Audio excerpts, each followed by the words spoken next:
Stardihüppe juurde viivad harjutused. Võtame varvastega basseini ääres kinni, kükitame, paneme käed sirgelt ette, pea käte vahele ja lihtsalt kukume käed ees vette. Jälgima peab seda, et käed oleks ees sirged ja pea oleks ilusti käte vahel. Järgmine harjutus on nii, et võtame varvastega basseini ääres kinni, võtame pool kükki, paneme käed ette, pea käte vahele ja kukume käed ees vette.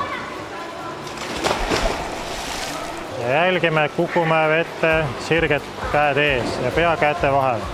Võtame varvastega basseini ääres kinni, pool kükki, paneme käed ette, pea käte vahele, kukume ette ja tõukame lõpuks jalgadega seinast ennast ära.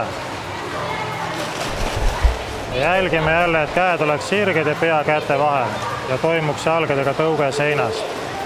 Kui basseini ääre pealt hüppamine on selge, siis võib minna alles puki peale hüppama, nii nagu me nägime alguses. Stardihüpped puki pealt. Läheme puki peale.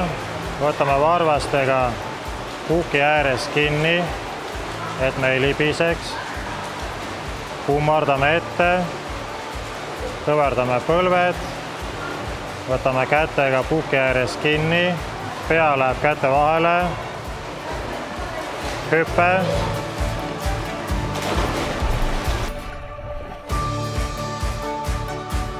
Tõukame pukis kahe jalaga korraga ära ja käed ees sukeldume ühte auku.